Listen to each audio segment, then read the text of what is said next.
Hey there! Welcome to the Many Brains One Heart podcast. If you're looking for some feel-good stories from people who are changing the world, you've come to the right place. We've got a collection of interviews with some amazing individuals who aren't afraid to share their ups and downs on their journey towards making a difference. Sure, it takes a lot more than one brain to make things happen, but when you've got a group of passionate people working together, there's no limit to what can be accomplished. So grab a seat, sit back, and let's get to the heart of the matter. Welcome. This is our first podcast. Thanks for being here, Laurie. Thanks for having me. You're welcome. What we're here to find out is a little bit more about you and Turning Points Collaborative, and find out what that organization does in this community, what you do for that organization, and who you serve. So Awesome. Let's give me a little high-level recap of what the Turning Points Collaborative is all about. Sure. Turning Points Collaborative Society is our full name. We serve people who are homeless or at risk of homelessness in our community. So we're providing outreach, shelter services, addiction support, and housing. And we work everywhere from Enderby to West Kelowna. So it's a pretty big area. Our main office is in Vernon, but we've spread pretty far to meet the needs that are going on in our community right now. And it's grown a lot. Like in the time that I've been here, Turning Points wasn't always Turning Points. That's right. right. It started off as a couple of different organizations, I guess. Yeah, formerly a John Howard Society, and there was a point, I'd say it was about 2017, where the organization realized that the mandate had sort of shifted. You know, there's still John Howard societies in Kelowna and other parts of the province, but we were shifting a little bit. And so there was a name change that I think you guys helped out with, which has really was important to reflect the current status of the organization and what the goals were. So I think the name has really secured itself too in a lot of ways. One of the big parts of what I do as the Executive Director of Communications is my title, is to create awareness about who we are. It's not necessarily brand awareness, but it's awareness of who provides these services in the community. And who they can, who people can call, to answer questions or reach out to for supports. And one of the things I do is sort of navigate those incoming questions and who's best to answer this, and who can support that person. And what I find amazing about our group, there's between full-time and part-time staff, there's over 200 employees right now. So it's a big group. Wow. But the individual service that happens, it still amazes me that, when I walk into the shelter in Vernon, which is pretty big, our staff knows everybody by their first name. They could have just arrived and they know them personally. Wow. If I get an email from, a specific person about their son or daughter, I know that when I send that off to our team, they're going to get a phone call. They'll get a direct phone call. So there's this real one-on-one service because our team just really cares a lot about making sure that people have access to housing. Yeah, that's amazing. Yeah, and having been in the community for these years, I've seen how many different components are moving parts that have come along with that, and it's never been more apparent. And being communications, you probably hear everything and manage the messaging and all that. So how from that perspective, how do you manage that messaging piece? Yeah, we've taken a really deliberate approach to not respond to the haters are going to hate, And so we just don't apologize for who we are and what we do. There are some segments of the population that just want someone to blame, and that's human nature, I think. Right. So our goal is to just do the work and be present in the community. I want to be the first person to answer media requests. I want to make sure that if media reaches out to us, that we are the first to answer. We want to answer. We want to be seen as the ones who kind of know what's happening and are responding. And that's about sort of building trust in the community. So that can't just happen at a communications level. It has to actually be happening. And it does. I mean, I think our executive team, our leadership team is very connected in the community and, just always the collaboration is in our name, and it's not by chance. It was an important piece, I'm sure, and this was before my time, but the way collaboration works with our team and the community is such a critical piece of how we operate and why I think we've been successful. Right. And I think it is a little bit of that special sauce of why Vernon is doing really well when it comes to addressing homelessness. I mean, there's obviously lots of work still to be done, but the collaborative approach of having regular communications, interactions, phone calls, meetings with committees and other agencies, government bodies, all of that, that's been a really important piece, and it works, So I think that's one of the reasons why it's working in Vernon. Right. How do you evaluate that? Like when you compare how Vernon's doing compared to Kelowna or Vancouver or Nelson or whatever, how do you evaluate how you're doing? It's probably one of the biggest challenges I have, and one of the first things I asked when I started, because I don't come from a specific communications background. I don't have a master's degree in communications. We'll talk about how I got here later, but that was one of the first questions I asked was, how can I show success? How can I say, look at the numbers, this is what we were and this is where we are. But, it kind of became really clear to me that individual success is what we're after, right? So success might look like, Joe at the shelter learned how to do laundry today, or, somebody else got a job. Hasn't been able to hold down a job, or, somebody else is dealing with their addiction. So how do you evaluate from one person to the next what success is? It's not like we're moving, it's not cattle. These are human beings, and they all have different lived experiences, different challenges. But then, on the sort of bigger societal scale, we're dealing with a housing crisis, a rental crisis. We had the pandemic. We had fires all going on. And then we have, the opioid poisoning crisis. So all of that is this massive piece of what we deal with. And so I think take away all those big external factors and we'd be able to show this person moved through here. But we've got all these other things happening that are kind of putting additional pressure on creating this, the numbers. So it's just hard to make it a numbers game. Right. And of course, the public only evaluates it based on what they see, right? Which is what's happening on the streets or in the parks or wherever else. And that's how they evaluate it. Exactly. But I had one of the ways I think that this really showed up is when we were at the Community Expo last year. And the mayor said this, but we also heard it from multiple people coming up to us, was like, what would it look like if Turning Points wasn't here? So you may see homelessness visibly, but if Turning Points wasn't providing the services here, I can't imagine what that would look like. Exactly. So we've got a shelter, we've got a couple of supportive housing buildings, we've got scattered site housing, we've got a motel program, we've got addiction services. When you add all those things up, and then in Kelowna and in West Kelowna, the numbers, we're housing over 500 people a night. So imagine not having access to those services. And then, everybody has their different reasons for maybe living rough, if that's what people see. But that's not the only measure of homelessness. You don't necessarily see the 70-year-old man sleeping in his truck at McDonald's.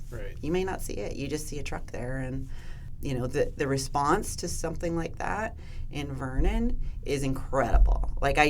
That specific example is, I had forgotten about this when you were asking me before about, specific stories about communications. And my daughter was working at McDonald's, and every time I dropped her off, I saw this man in his Dodge pickup, and he looked like an older guy, 60s for sure. The truck is fully packed with stuff. And after dropping her off for a couple weeks, I'm like, that man is living there for sure. He's living out of his truck. And so I phoned our team, and she literally drove over there and called me the day later saying, we got him into a place. He had no idea what to do. Wow. He didn't know. He doesn't know how to navigate the services.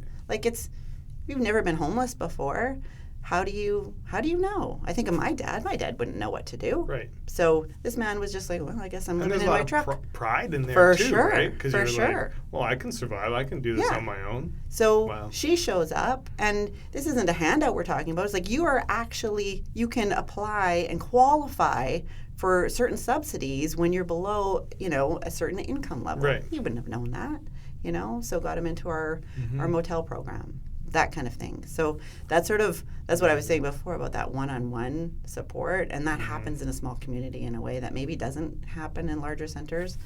I think the service providers in a place like Vancouver probably would argue that, because in their specific area of work, for sure they know everybody one-on-one, but you're dealing with multiple agencies, and trying to collaborate in that environment would be pretty challenging, I would think. So, yeah. Yeah, it's probably would be surprising for a lot of people to know who all the people are that you serve, because like you say, when we talk about homelessness, there's stereotypes still. Yep. But we know that there are lots of other reasons why people end up homeless, like that, for example, that gentleman in the truck. So maybe talk a little bit about who all the different people are that you serve, and maybe there's some surprises there that people don't even know about. Well, I think one of the things that's happening now due to these other big pressures is that gap is really growing, from low income to high income. That middle group is at greater risk than ever before. And I think one of the groups that, probably breaks my heart the most is the seniors. And just like that man, but they don't know what to do. And why should they? I get so angry about that. These are the people that have worked their whole lives, have given back to their community, maybe volunteered in their community, and then they end up on pension and can't afford rent, period. And now they're the ones that have to struggle through homelessness. The idea that, folks who are working, who are maybe fleeing abuse, or just on low income, are at serious risk, if not, fully entrenched into homelessness now. That group is growing, at a rate that we've not seen before. Right. And those other big pressures, are happening and causing that. Right. So single parents too are single parents is a huge part. We've got a motel program here that, I was going door to door talking to some of them, and one man that I remember in particular, he's, I don't know, maybe in his 40s. 3 kids on his own. He can't work. He's got 3 little kids. Wow. How is he supposed to afford a job and daycare these little kids? And can't find a house, because who wants to rent to a man with 3 little kids, and no job? That's not going to happen for him. Right. So that's just like this vicious cycle for him. How does he get out of it? And so working with our team kind of helps him find access to the subsidies maybe he would qualify for, actually help have some of those interviews with landlords. But for now, in our motel program, and at least having a roof over his head with his little kids. Yeah. And you're right, navigating those processes and procedures, because they're still attached to bureaucracy and government super and complicated applications, and just having access to people who understand it is such a huge relief, I would imagine. We have a homeless outreach program that kind of connects with people specifically for that, to help them navigate those services. Wow. So that's just one of and that phone rings off the hook for that. Wow. Off the hook. So there's room for growth then? Yeah, I think so. Wow. I think so. But, it all comes down to funding, and I think one of the growth areas too right now that really needs some focus is addiction services. We can't have enough of that right now, and I think every community in the province and the country would probably say the same thing about that. Right. Our addiction services team is incredible. I feel like they literally see lives changed every day.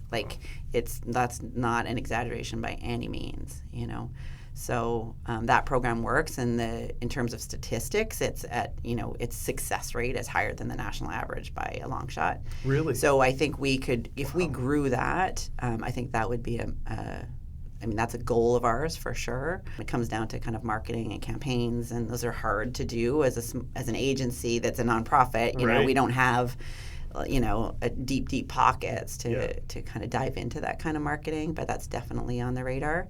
And then the other thing right now that's getting a lot of traction, I think, because it just makes sense, is we're calling it the Scattered Sites program. So when you're looking at a continuum of housing, everywhere from shelter, although I'd argue shelter is not housing, that's just emergency services, Right. all the way through supportive housing to affordable housing and then market housing, we're trying to address this problem of just access to that affordable and market housing, because people can't move through the continuum if there's no housing on the other end. Right. So people wonder, well, why is nobody moving through supportive housing? Well, where are they going to move into? It's hard for somebody with a full-time job to find a rental right now, Right. let alone someone who's maybe got some lived experience of homelessness and, maintaining a job and that sort of thing, to be an attractive rental tenant for a landlord. Right. So what we're working on is this program where we will kind of broker that relationship between a tenant and a landlord. So for a year, we will sign the lease and we will be that kind of backup. So I've got a tenant for you, Heath, and you're like, okay, but look, Turning Points will sign the lease to make sure and support him through that tenancy. So if they have problems meeting rent that year, we will be able to kind of back them up. I mean, the expectation is they'll pay rent, Right. but that year is Turning Point supporting them to maintain tenancy and really understand how it works. Right. And then at the end of the year, everything goes great. We will sign over the lease to the tenant, and you guys have an ongoing relationship. But then that's also protection for the landlord, that if something does happen, not all tenancies are going to be successful, whether or not there's somebody that's come out of homelessness. Oh, yeah. I mean, as a landlord, I've experienced that before. Mm-hmm. So it's protection for the landlord too, to have, and we have experience and staff members who understand the residential tenancy branch and all of the bureaucracy that goes with that, and that's Right. a whole other conversation and frustration Yeah. for landlords as well as for tenants. So we're trying to just broker that relationship to make it attractive for landlords to try and get us a little more, we just want to have access to more rentals. We need more stock, Yeah. For folks so we can move people through That's the a great continuum. strategy. Yeah. Yeah, So I we can just had see this that. big fundraiser in Kelowna last weekend, a comedy show, and That's raised money for it, and it was really successful. I think we're at like 77,000 we raised, and so that's like that money is basically the kitty to keep that working, and it's a revolving fund. Like Right. it's not one that should deplete. If Right. everything works successfully, it'll support the next person coming in and the next person coming in. So that program was cross intercity? yeah, Oh, well, wow. exactly. Yeah, we were That's focusing on great. Kelowna with Right. that one, but we've started that program in Vernon as well. Oh, wow. Yeah. That's great. Yeah. Yeah, I could see that going well. 'Cause, Yeah. that's risk-free, really. Exactly. I mean, you're doing something really good. You're providing a service as a landowner or a homeowner, Yeah. but you're also collaborating with Turning Points, Yeah. which is that's And you can amazing. see success with it. That's Yeah. the thing. Like, I think, folks who want to contribute Mhm. to an agency want to see success. They Right. want to understand, how does it work? So, this one allows you to see Brian got access to a house. We're supporting him. And at the end of the year, Brian is taking over. Brian is okay now. Brian is taken care of. That's Nice. that's easy to Yeah. see and wrap your head around. Yeah.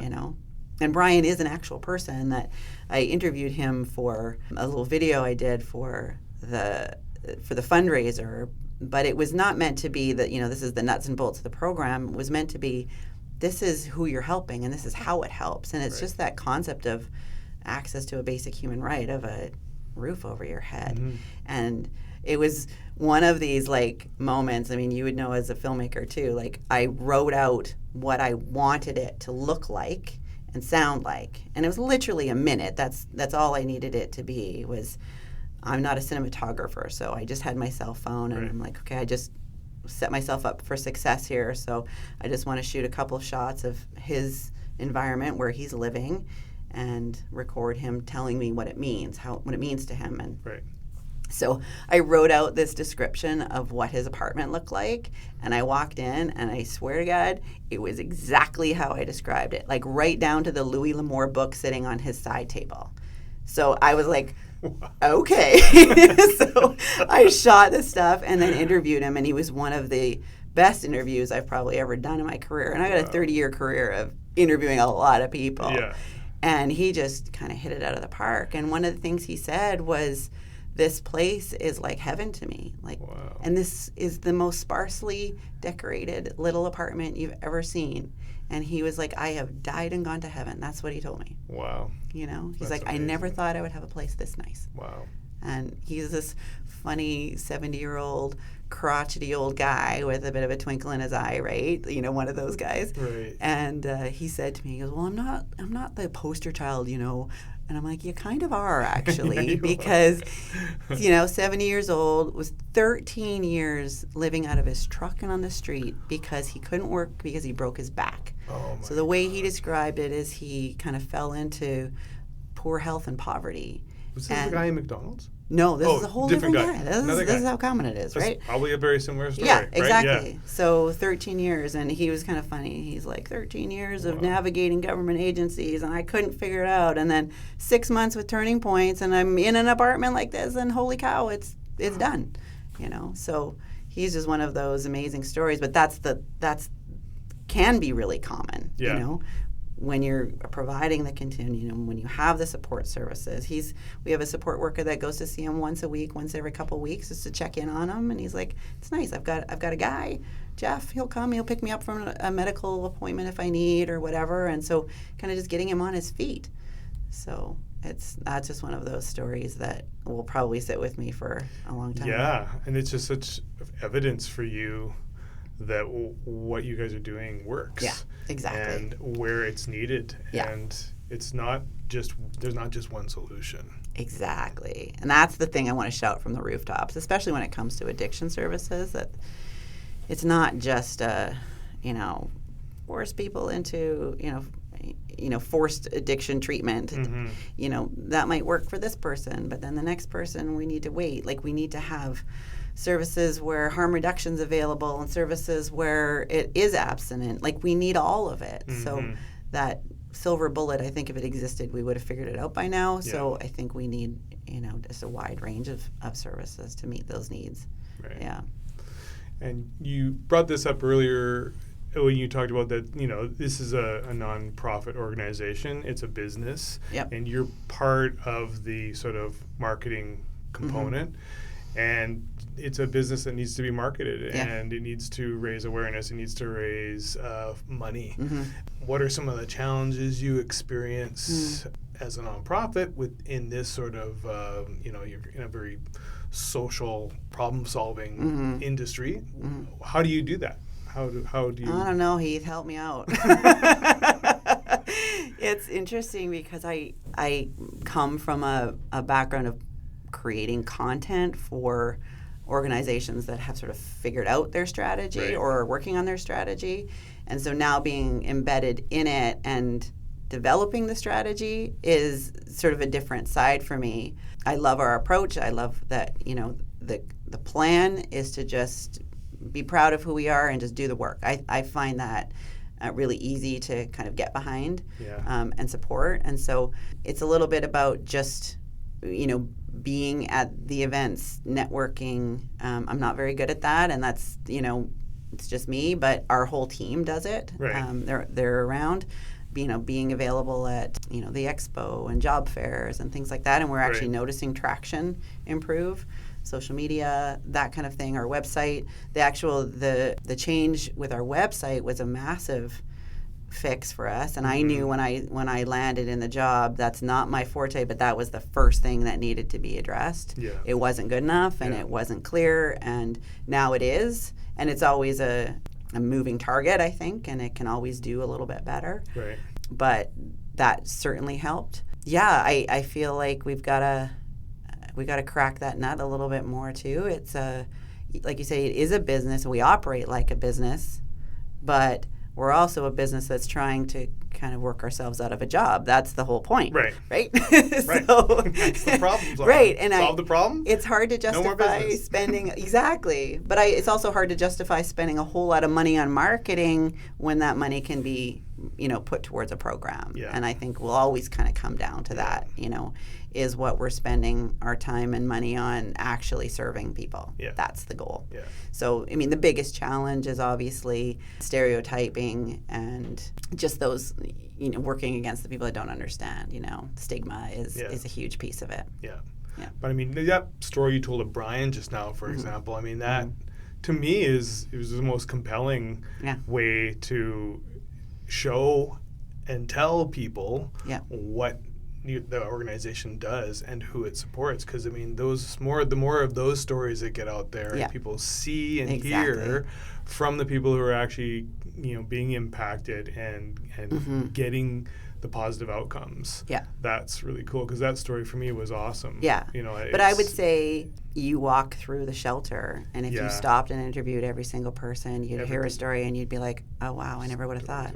We were just it was a local filmmaker that came through, and he's doing a piece for Story Hive, Tell a Story Hive, and he sat down and he's interviewed a few people, but this one woman at the shelter, and she's a nurse, a couple kids, and had a whole life, like married, couple kids, full-time job, and I think it was her family broke down and landed in addiction, like prescription drugs. Right.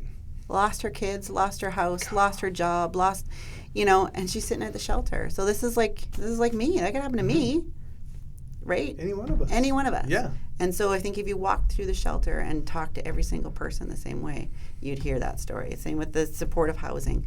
Every one of them probably has the most fascinating background and lived experience. And getting that out is the challenge, right? Because I can tell all those stories, and that's like the dream job, right? Sure. As a storyteller, that's what you do, that's what I do. Yeah. How do you get it out there then? Yeah. Like I can produce the content, but then it's like the marketing piece. So that's where I that's the challenge, I think. Right. Yeah. We met a little while ago when we were meeting about doing a video for Turning Points. Yeah. For me, seeing the spaces, because part of that video was about showing the spaces but not the faces, right? And really explaining what goes on in some of those facilities. And that was just a voiceover that was told by actual participants from the program. Yeah. That was very impactful. Just listening to those stories during the filming of that, but also seeing the locations and how many people actually go through those facilities. Yeah. It was really eye-opening too. So it's showing, that's the biggest part of that is the storytelling and getting those out there. But yeah. And I think like even just doing a podcast like this, there's so much to that concept of the voices, right? Like, do I need to see your face? Do I need to, breach your privacy in order to understand your story? And I just obviously never want to be in a position of exploiting someone. Yeah, that's you get caught up in that. Are you leveraging this person for that reason and stuff like that? Which is, I think, why you went down that road with that video, was to kind of remove the face, but hear the story, hear the voice. Yeah, and it does show too how a voice has so much character. Yeah. If we had brought actors in to do that, it would have been so transparent that they were actors. It wouldn't work. So you have, the real voice with that gravelly sound or whatever it might be. That's an actual person, and that's their actual story. Yeah. Yeah. So, and a good microphone makes all the difference. Oh yeah, that's huge. Right? Or should we do some ASMR right now? How does it sound, Joe? That's actually a good segue to talk about you a little bit and where you came from before you got to Vernon. So give us a little insight on that. All right. Yeah. So Enderby girl, don't judge me. I love Enderby. I love my hometown. And sort of grew up knowing I wanted to be in television, and just kind of set the path and made my way.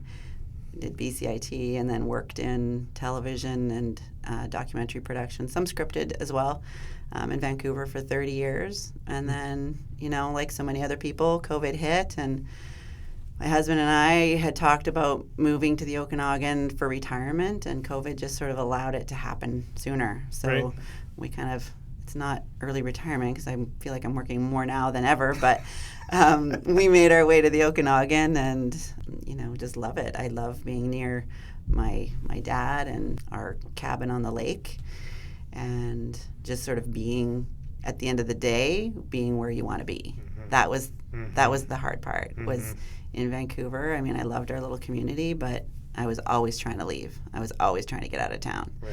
And getting out of town out of Vancouver is not fun. So, yeah, traffic-wise. So, a whole career of television, film, back to television. And I'm still doing that, though. Yeah. I still do that sort of in parallel to the work. So the Turning Points work is, half-time, and then the other half-time I'm still producing documentaries. Got 2 going right now with CBC, and cool. That's great. Still happening. Well, I've enjoyed getting to know you because that was right about, it was during COVID when you moved here, right? Yep. So then that was when we were sort of shifting how we were able to contribute to community organizations, and we had decided to start doing some video productions for nonprofits, and I picked Turning Points, not even knowing where you came from, but I knew you were new to town. Well, and that when you offered that, I was like, I know the value of this. Like, this is incredible. It really is incredible, and that still sits on the front page of our website and is used all the time as a way to really explain who we are in a quick and easy way that people really understand. Yeah. So it was an incredible donation. And then it's a big part of the community and always has been. So it's like, to me, it's really important. It was a really important one to get in there. Yeah. So we're going to continue doing that kind of work in the community, but it was a great one to start with, and also great too in the fact that here you came from the being a producer for 30 years. And it was like, that was a great experience. It was so surreal for me. Because I'm like, I'm the client? No, that's weird. I was a little bit I didn't have to coordinate this. I don't have to ask the questions. It was really weird, but awesome. You guys did great. Awesome. I was a little intimidated, I got to admit. Seriously. She's the real deal. I'm going to make, this has got to be good. Scary Laurie comes out. Joe might have felt that way about me in the edit, I'm sure. I'm also an editor by trade, so he's probably not at all. Stop with the notes already. That's good. So what are you liking about Vernon? What's your favorite stuff to do here, places to go now that you're you asked about like hidden gems, and I don't think it's all that hidden, but like, it's all about food for me. So there are 2 right across the street from each other, Raku Ramen and Kawakubo. The best. The best. I'm going to Raku Ramen tonight. Oh, yeah. Yeah. I'm home alone with my son, and I'm like, you want to go for ramen tonight? Oh, yeah. He's like, yeah, I do. So it's the best. And Raku's chicken vermicelli. Oh, yeah. It's very good. Yeah. Oh, no, so chicken ramen bowl. That's chicken. Oh, yeah. So good. I love that one. Just love the ramen. Yeah, really. So, Turning Points, talk a little bit about this organization and how it fits on the world stage in relation to social change. Yeah, there's a couple pieces when you asked that question before, and just sort of prepping for this, that I think it's interesting because we're in such a small community, and I was like, how do we fit on the world stage? And then it just sort of hit me that homelessness is not a Vernon problem, not a BC problem, not a Canada problem. It's a world problem. And my career, a huge part of my career and a huge part of my identity in my career has been working with a nonprofit out of New West that is a development agency. So I've traveled the world to film stories of people living in poverty all around the world. And it occurred to me that homelessness may look different in Vernon than it does in Ethiopia or Cambodia or Bangladesh or wherever, but the problem's the same. And, it's still a person requiring a roof over their head and trying to provide for their family. And that's ultimately what this is. And, we think we're in a first world country, and yet we've got people living in their truck. Like, why? What's happening here? And so I think we fit there because the approach is very similar to that agency that I work with, which is, we're not going to come in and tell you what you need. We're going to work with you. You tell us what you need, and you are needing to do the work. It's not us providing this handout. It's getting you on your feet so that you can do the work. And that, we go back to the Brian story. He's like, I want to pay rent. I want to be contributing to society. I can pay rent. I just can't pay an exorbitant amount of rent, So I think that's the other misconception that we're dealing with, is that these handouts and we're, just doling money out to people. And that's not the goal. The goal is to get people on their feet, to be contributing members of society, because I'd say most of the people want to do that. Like you said, there's pride involved in this. And I'd say every single person I talked to around the world said the same thing. I want to do this. I want to be able to have clean water, have a roof over my head. Same as Brian out of his truck. Right. So that's one of the pieces. And then the other one is just this, one of the things that we're really proud of at Turning Points is we've kind of become a knowledge base, and we're looked to for advice and consultation from other nonprofits. So everything we learn, we want to be able to pass on. Like, we're not in competition with each other. Yeah. It's like, if we've learned a lesson, we want every provider to understand, what we learned, and maybe they can apply it in that way. So we're not in competition.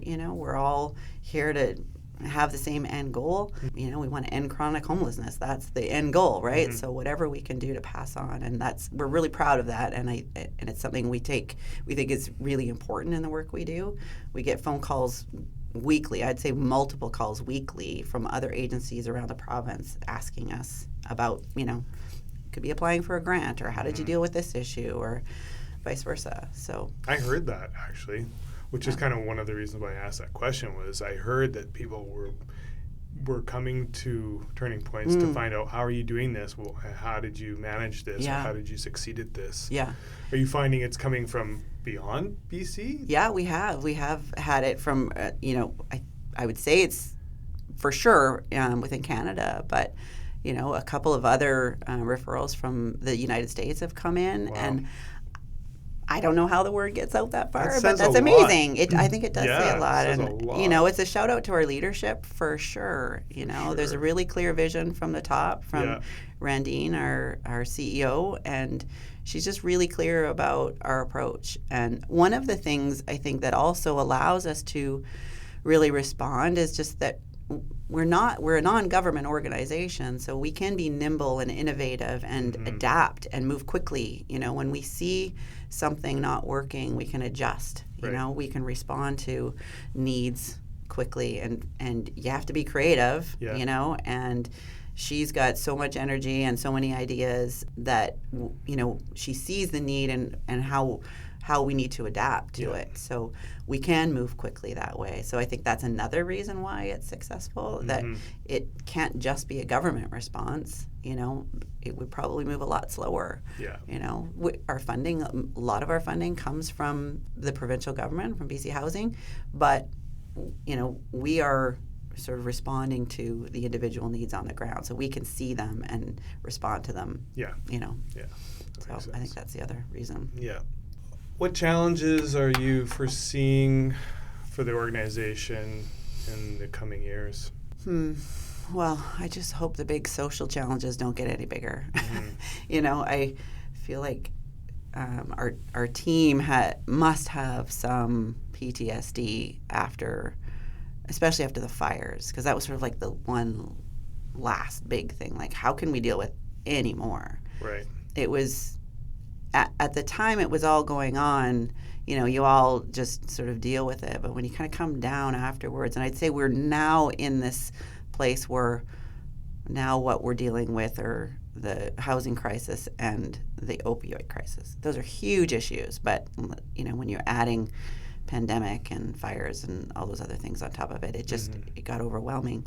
So hopefully those things kind of stay at bay, and we can tackle the addiction crisis is is huge. And so advocacy is a big part of what we want to be participating in, at the government level. And it's another amazing thing about being in a small community is to have access to our elected officials in a way that's personal, right? I feel like I can make phone calls and we can have conversations, and we have really caring officials in our area right now that understand what's going on. Yeah, they're part of the community too. They 100%, see it. They know exactly what's and going I don't on. really care what political stripe you are. Right. I may not agree with everybody's methodology, but I think at the end, everybody really just wants to make sure people are housed and cared for. So it's just a matter of how do we get, what's the plan to get there. Right. So, I don't have a lot of time for the they'll ship them out and move them, or the lies that, if that's the other one, if we're going to talk about what some of the challenges are, the social media chaos that comes with, dealing with something like homelessness, which is always a flashpoint issue.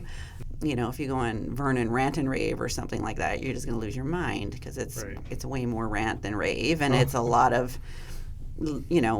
misinformation and straight out lies and personal opinions. Yeah, and personal attacks. Yeah, and you see that happening, and I think again I ground myself in our plan of we're not gonna respond to that kind of activity and just be proud of who we are and go forward. But I think social media chaos is a massive challenge, I think. Yeah, I can imagine, yeah. Especially from your role, from your perspective, because you have to deal with it head on. And I tend to just not respond, right?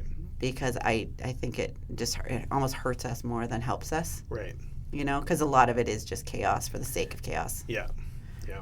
We saw plenty of that this year. Yeah. Or last year. Don't need to jump into that. And there's certain individuals who love to create the chaos, and so it's just face to face, let's have the chat, but not on social media. No, exactly. So, Exactly. Okay, this has been awesome. So fun. Be talking about myself and what we do. Yeah, it's great. No passion involved. No. Yeah, it's the thing about it. Everybody there is you guys are all passionate and love what you do, and you can see that. You can see it in every aspect of it. Having been able to meet some of the people over the last several years and visit the facilities and connect. It's just like the people behind the scenes are amazing. They're incredible. Yeah. Like, to dedicate your life to do the work you have to be a special kind of person, and that's not me. I'm a step removed from it. Right. So our team, who are boots on the ground, are the ones that they just have the biggest hearts. And I heard it was Naomi, she's our site manager at the shelter, and she makes me cry pretty much every time she speaks because she just is so present and comes from such a caring place. Right. But her idea is just that everybody is somebody. So she wants to be that person that maybe they don't have their somebody with them. Right. She wants to be that somebody. She is that somebody. And it's so hard to not take that home with you, but that's what brings her back every day, So those are the kind of people that we've got working for us. They're just incredible. And it's a 24-hour job. Like, you may go home to your family, but you're probably still thinking about it. And, it's a part of who you are. So. Well, I'm sure connections get made between the staff and the clients. Yeah, you should bring them in because seriously, their stories. I shouldn't be the one to pass on their stories, right? They have so much. They have to a story tell. to tell too, Totally. which is a great idea. Totally, and a lot of them come from lived experience as well. Yeah. We have a site. She works at the supportive housing building, and she just celebrated her 1,000th day of sobriety. Oh, wow. And she's got lived experience of homelessness too, and now she's in this position of supporting the folks in our supportive housing, and she's just a shining light, right? And so her story is just, you could do like a whole podcast series about her and other folks like her, so. I really enjoyed getting to know Sarah at Gateway during the Behind the Mask project, and seeing the engagement with her and the participants in that in that environment. It was really, really cool. It's you just have to see it and experience that. You know, Yeah. those people were so. It was amazing to watch them sort of open up and light up and participate in that activity. And Sarah was amazing. She is incredible, and she's